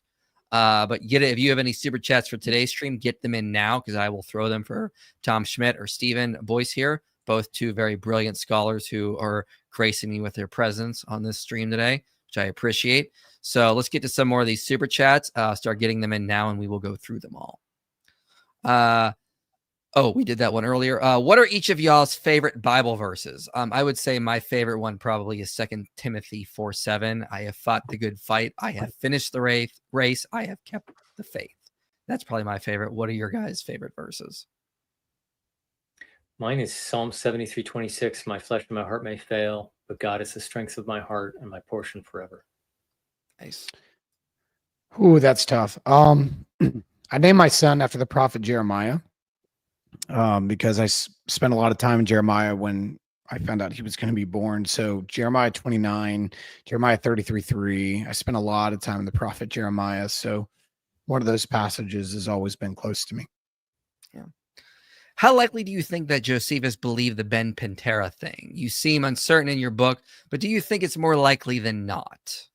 Ben Pantera is this Jewish criticism trying to explain away the virgin birth, where we have early Jewish documents that are claiming that Mary was not a virgin, that instead she slept with this soldier, Ben Pantera. Pantera seems to be a play on words of Parthenos, the Greek word for virgin. Josephus may allude to this because he speaks about Jesus, and then directly afterwards, he speaks about the salacious story of this woman who seduced a woman accidentally attracts the attentions of this man, who then deceives her to sleep with her for one night on account of her beauty. And that's similar to some Jewish versions where Joseph is enchanted by Mary's beauty and deceives her to sleep with her for one night. So I think Josephus might be aware of that story, maybe not, maybe. But what's interesting, as I've said earlier, is that Josephus is more than capable of criticizing people, of talking about people's baggage, of calling people charlatans and liars, and he doesn't say any of that about Jesus. And so I think that he probably didn't buy it or didn't think it was worth mentioning. And he had two opportunities to mention it. If James is the son of both Mary and Joseph that followed Jesus, he had two opportunities to mention something about it, and he didn't. Yeah. Oh, no, I didn't want to disappoint Uncle Jordan. Well, you did, Timothy. Sorry. Just the way it is. Sometimes we do that. I read that Simon the Cyrene equals stand in for Simon Peter. What? I don't get it. I've not heard that. Is that like a gematria or something where like you've got letters spelling something else? Remember that Simon was an enormously common name in first century Palestine. It's like 13 or 20% of Jewish men were named Simon. It's almost that high. I mean, it's like a huge percentage. So the fact that they have the same first name is actually evidence of their historicity. Yeah. And the writers specify he's of Cyrene, and Simon is particularly from more of the trade town of Galilee or part of that region. So they're from different locations. They specify the locations that they're in. So I don't see it. I don't see it at all. Josephus networked before they used the word. Yeah. I'm sure they would have. I mean, he had a vast network, a lot of connections to Jesus and his family. I mean, the odds of him getting his information from hearsay is very unlikely. He got his information from reliable sources, it seems. Could Josephus have seen Paul at his trial in Acts? I guess that's a play on words. You mean like the trial that would have happened after Acts? Because it doesn't mention that. But maybe he does have a trial in Palestine, in Caesarea, or maybe that's what he's referring to. Maybe that's what he's referring to. Yeah, it's got to be. It's got to be. It's possible. Josephus, so in the late 50s, let's see, let me think here. So when Josephus was 20, he started serving as a priest. That's about 57 AD. So, I mean, he would have been in Jerusalem when when Paul is brought to trial, or at least arrested. I mean, it's possible. You know, we don't have the Passover connection where we can place him in the same location and time like we do with some other things. Does Mark 9:38 refer to St. Paul as some claim? I can put that on the screen here. I'll put that up here. I'm going to Cross Bible. I got a friend who's put this pretty good website together, which I've been using lately. It says, John said to him, "Teacher, we saw someone casting out demons in your name, and we tried to stop him because he was not following us. But Jesus said, do not stop him, for no one who does a mighty work in my name will be able soon afterward to speak evil of me." Probably not. That seems like a stretch because I don't think Paul talks about trying to cast out demons when Jesus was still alive. So none of the church fathers make that connection either. It's kind of that's where you kind of start. Like, how did they interpret this? How did they think that? None of them ever connected it to Paul, to my knowledge. So I think it would be a stretch to say that. Yeah, I agree. Cameron Water claims Jesus was against temple sacrifices, pro PETA. Christopher John Bernes claims Jesus was serpent of Moses, i.e. Satan. Neil Sedek claims Yahweh was Azazel. Are they wrong? Yes. You can watch 5 hours of debate footage where Wes Huff and I debated, as I stated earlier, Aaron Abke and Kim Waters on the first, that Jesus was not against temple sacrifices and instructed people to follow the protocols of Torah, which would involve taking an animal and doing sacrifices, especially the one that was healed of leprosy. Again, it was a 5-hour debate. It's in part 1, part 2. You can go find it. Just put Wes Huff against Aaron Abke, and all of our faces will show up with it. 5 hours. So a lot of that is covered in that 5-hour debate. It's mostly going to be in part 2. So just skip the first 3 hours and go to the last 2 hours, and you'll find we go into a lot of discussion on that in the debate. Neil Senlak, I think I probably butchered that, but claims Yahweh was Azazel. I think that's a real stretch. I don't think I can ask Neil. In fact, I'll text him in a little bit and say, "Hey, this came in on because he's talking about gospel format, right?" I think that's who that. I think that's his name. Yeah, I think he spelled it wrong. I'm bad with that's it. names, and so That's you know, Gnostic informant. I don't think Okay. that I'll have to ask him. I'll text him when we get off. Okay, yeah, that would be kind of weird, but I'd like to see the case. I'm thoroughly unconvinced of that as of now. First Council of Trent recommends Tom's book today. Now this must be a sign. It is, and the link below, so you can just grab it, free PDF right now. Is it plausible that Josephus doesn't deny Jesus's miracles because his followers were still, in a way, associated with Judaism? I think Josephus does deny other folks who are associated with Judaism, false prophets and things like that. So I don't think that that would be a reason for him to do that. He can be very critical of certain Jews. So, you know, I don't think that would be why he did not deny the miracles of Jesus. Do you think anyone tried to convert Josephus to Christianity? I mean, probably, but no, I don't know. He was in Rome for 20 years, from 75 to 95 AD, potentially afterwards. We know there was a thriving Christian community there. He was in Jerusalem when there was a Christian community there. He was in Galilee when there was a Christian community there. Someone probably did at some point. Do you think Sanhedrin 43a is an independent account of the trial or a response to his depiction in the Gospels? And that's where it says on the eve of Passover they hanged Yeshua the Nazarene after they killed him, but you know, that kind of stuff. So that's a complicated question. That's in, you know, the Babylonian Talmud. And what's interesting about it is that it doesn't really draw from gospel tradition. It talks about a herald going out and proclaiming evidence against Jesus, bringing him forward for sorcery. Then it also mentions, let's see, it's slipping my mind.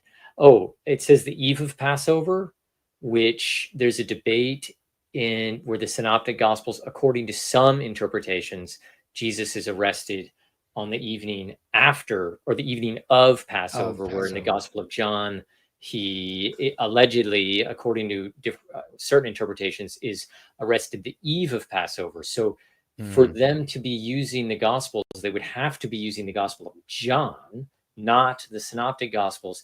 You would think if they were going to use anything, it would be Matthew. I don't think they're really dependent on the Gospels. I think there's a mix of stuff going on there, but a lot of it's coming from Jewish tradition, ancient Jewish tradition about the trial of Jesus.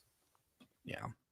Why is Josephus and Jesus New Evidence for the One Called Christ so expensive? Will the price drop perhaps when it comes out on August 22nd? I know. Welcome to academia. Yes. So in academia, if you publish a book if you want footnotes and you want original languages and you want it to be with a very, very reputable press, it's going to cost a lot of money. It's just the way it is. They're priced to sell only about 100 copies to academic libraries around the world. This book, I've been told, has already sold way more than that. It's not even out yet. I shouldn't say way more. It's sold more than that. But this was why I was so hopeful that a donor would come forward to sponsor the book so that it would be open source online. And someone did. They spent a lot of money to make the PDF for free, and it's infinitely free. It's not like there's a limit. There's not a time limit. There's not a number. It's permanently available online for free. Please avail yourself of that.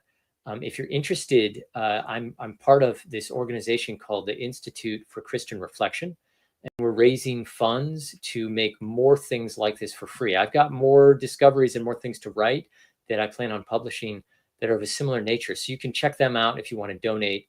You can find the link on the josephusandjesus.com website, or just go to instituteforchristianreflection.org. There's a new movie too. We got an intro movie up there also you can check out. Yeah, link is below, everybody. So just go down and grab it. It's all good. Stephen's channel is also linked below. So all 541 of you watching right now, go subscribe to Stephen right now. Come on. We'll wait. Yeah, yes. Hurry up. Now, I do want to, before you go to the next one, go back to the question on Acts. So in Acts 22, where he's brought before the Jews, with Paul, it's brought before the Jews. This is around the year 57, 58. And it says that he was brought before the chief priests and all the council to assemble. And he addresses how he was educated under Gamaliel in verse number 3. And so he is in front of the high priest and all the council of elders and the chief priests. So Paul is at this trial that goes back to, and he addressed them, brothers and fathers, hear my defense, right? That's how he addresses them at the beginning of this. It's around the year 57, 58, Tom. Well, I should add one more thing that I forgot to mention. So 57 or 58, Paul is on trial before the Sanhedrin. Paul has been trained by Gamaliel in Jerusalem. And Josephus knows Simon, Gamaliel's son. And Gamaliel was the most eminent of Pharisees. And Simon was a Pharisee. And Josephus was a Pharisee. And Saul was a Pharisee. So this, I'm all putting this together in my mind right now. I mean, it's possible. We can't say likelihood, but it's certainly possible that he would have encountered Paul. Yeah, that's important. Mythicists are now going to say Josephus is a myth. I cannot wait to read the mythicist responses to this. I mean, they're going to be fun. I cannot wait. I keep checking to see if they're out. You all know who I'm checking. I keep checking and it's not out. I'm excited. Well, I know one of them, and I won't mention names, but I know one of them is actually becoming more convinced, or he wouldn't call himself full-fledged, but he would say he was definitely skeptical, but actually watching and reading the book helped shape his mindset away from that way of thinking. So he's actually willing to concede that there is a possibility of Jesus of Nazareth, but that the Gospels are extremely inaccurate. So yeah, well, it's a start. It's a start, yeah. And by the way, when you guys help fund this ministry, you're actually helping fund Than do more research on the Gospels. He's currently working on some cutting edge studies right now. Yes. So if you guys can help donate, click the link below. That will help Than stay funded to keep doing that. He's currently working on 2 studies, one on onomastic congruence in the Gospels, strengthening that in much more ways, showing the Gospel, the pattern of names in the Gospels could not have just come about from crafting fiction or being made up. It's a strong indicator of reliability that the gospel writers were talking to eyewitnesses, people who didn't interact with Jesus. And he's also working on another study on the undesigned coincidences throughout the gospels and how that is, again, another sign of authenticity. So if you guys can please donate below, that would really help us fund a lot of that research. I've seen some of the preliminary data. Stephen has seen some of it too. It's great. It's really good. So we need to keep that stuff funded. So please help us with that for sure. Here we go again. Which Ananias was present on the night of the Azut? You're gonna have to look that up later, Tom. It's a crazy story. Okay. It never dies. It's just gonna be around forever now. Well, you created this monster, sir. No, David Wood created it, and now it's here. I'm ready to move on though from it. Do you know what Josephus thought of the attempted proofs from prophecy from the Hebrew Bible? He does talk about prophecies. He talks about the book of Daniel fulfilling prophecy. He talks about prophecy predicting the destruction of Jerusalem. He also claims to be a prophet himself. He, in some ways, portrays himself as the last of the Jewish prophets. In many ways, he gets this prophecy about Titus becoming emperor. He writes about that. He recommends that the Jews give up. He kind of portrays himself as a Jeremiah figure where, Jeremiah is, the Babylonians are coming and he's telling folks this is over, and Josephus kind of does the same thing. So I think, though, and I could be wrong, Josephus wrote almost 500,000 words, so maybe I'm forgetting some passages. I don't think he spends a long time like explicitly giving blow-by-blows of prophecies. I think he more gestures towards those things in general. But I could be wrong, but that's my memory of that. Have Thomas and Stephen seen a show called The Chosen? They keep asking me to watch it, and I haven't. I will try to watch another episode this week. Okay, guys, I will try. Okay. So have you guys seen it? I don't know. Of course I've heard it. It's been recommended to me many times. I still have not yet watched one, but I've seen quite a few. I've seen quite a few episodes. That's good. I've seen a couple and I was bored, so I just didn't go back. I will try to watch it more. Okay. Jeez. They just keep bothering me about this. It makes me not want to watch it now because more people are like, oh, you should watch it. And I just want to be like pulling back myself from my emo days. I'm like, I'm not going to be a conformist and watch it. You know? Question. We were talking about the prophecy. Didn't Josephus say that somebody in his day was saying that the temple was going to be destroyed? It was like 4, 5, 6 years, something like that. Yes. Didn't he mention somebody? Yep. I think his name was Jesus as well, or something like that. His name was Jesus. Yeah, his name. Now, again, Jesus is an extremely common name in first century Jerusalem. It's where we get the name Joshua from. But he does talk about them, but that's not a biblical prophecy. But there is a prophet going throughout Jerusalem saying, woe, woe to Jerusalem repeatedly. And he ends up being killed, but Josephus seems to regard him as a true prophet. Right. That's what I was going to get. Didn't he? So he saw himself kind of as a prophet, but he also saw some other people around as prophets as well. Yeah. And he bases that on the prediction coming true. Temple was destroyed and somebody kept saying this was going to happen. Yep.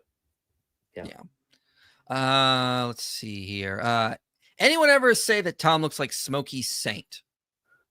I don't know who that is. Saint. That's a good question, but apparently you look like Smokey Saint. Okay. At least you're a saint. I mean, yeah, look at that. Do you think all of these studies and evidence is the taking away from hope and faith that Christ did what he said in the Bible? Isn't hope and faith based on not seeing but believing? John 20:29. Stephen is about to lean into you, Frank. You better hold on. No. So that's not what Jesus meant there in regards to those who believe when he was talking about Thomas specifically, because Thomas obviously said he wouldn't unless he touched. We're not hinging our faith as Christians on Josephus's claim. What we're saying is that what we have already established in faith through the Gospels is being reinforced, that it is not just a fairy tale or that we're just believing blindly, because that's not what Jesus said. He still showed many infallible proofs to his ministry and resurrection. So if all it was is just believe without any sight, then why did Jesus show many infallible proofs and appear to his disciples over a 40-day span over and over again? If that's what he meant, why did he continue to go along with this? I don't think that's what he's talking about. It's not blind faith. Biblical faith is not blind faith. So when you're bringing in people like Josephus, you're not diminishing the scriptural. You're actually showing that it is valid from the start. We believe that a lot of these writings were before Josephus. And when Josephus is just tagging in these little statements here and there, it's reaffirming what we had already believed. And it's not giving a biased perspective and visionary form into it. It's showing us from an outside source, a person who's not a Christian, there was a Jesus. There is an alleged death and resurrection. He did have a family. There was a ministry still going, chanting his ministry.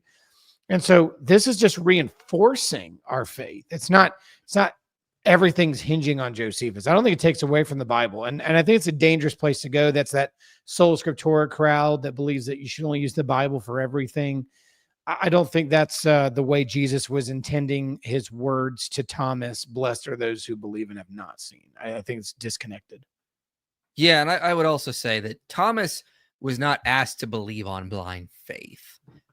He had the empty tomb. He had all of his close friends saying, we saw him alive. Like we saw him. And he was believing in spite of overwhelming sufficient evidence. That was his problem.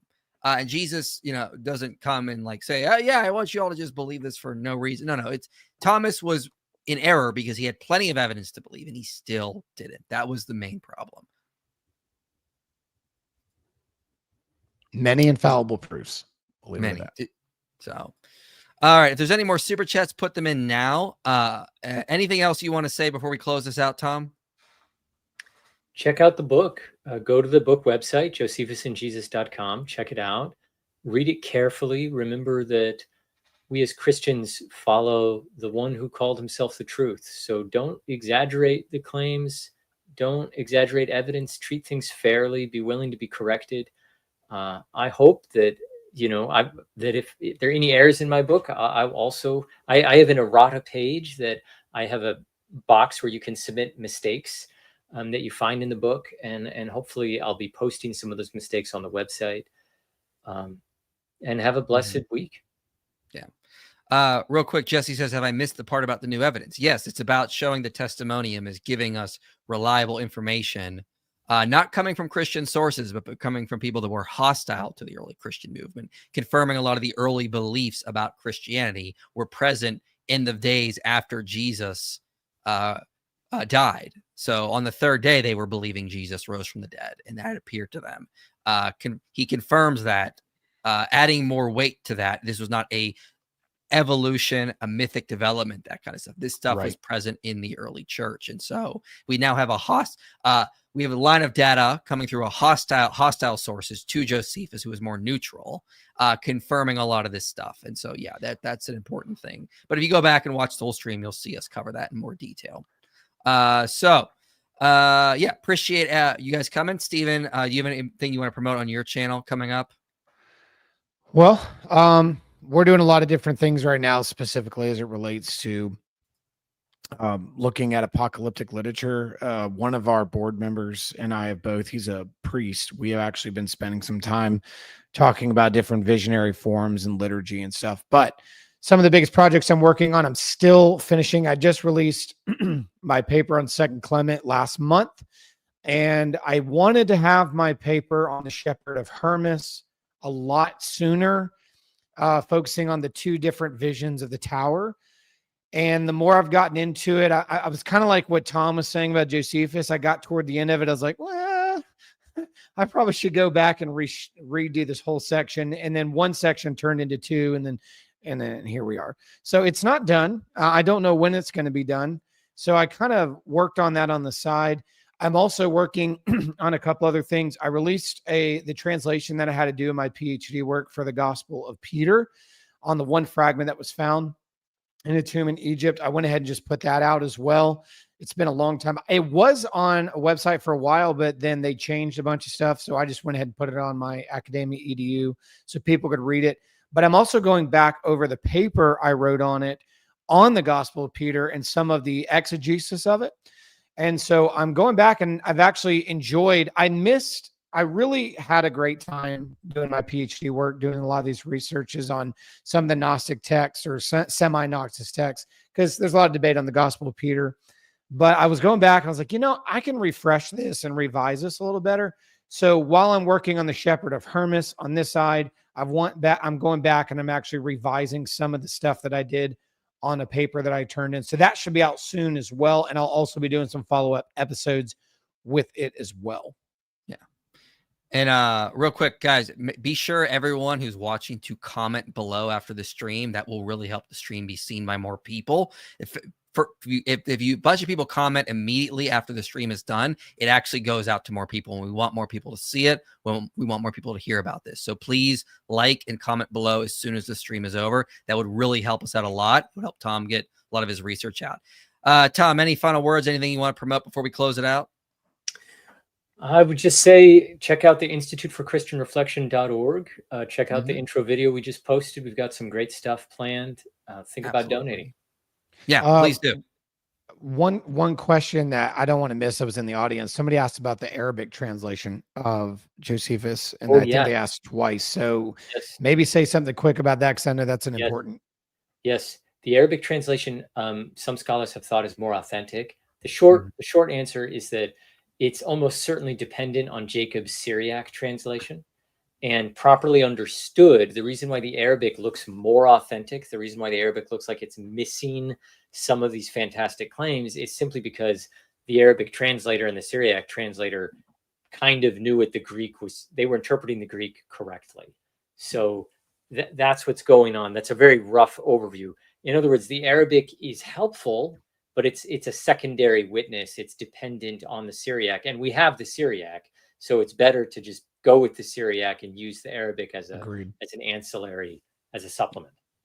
Yeah. But you can read about that in my book. Yeah, definitely get the book. It's linked below. So everyone remember, like, comment, subscribe as soon as the stream is over. That will help. And again, I'll be live on the channel tomorrow responding to some pretty bad Muslim arguments, trying to defend cousin marriage. I'm not making that up. It's going to be really out there. But anyway, you'll enjoy that. Thanks for coming, everyone. We'll see you guys tomorrow. And again, share the stream and comment below. See you guys tomorrow. You made it to the end of this video, which means this message matters to you. If you want to see more content like this reaching people for Christ, you can help make it happen. Your support makes these videos possible. Click the link below and donate today.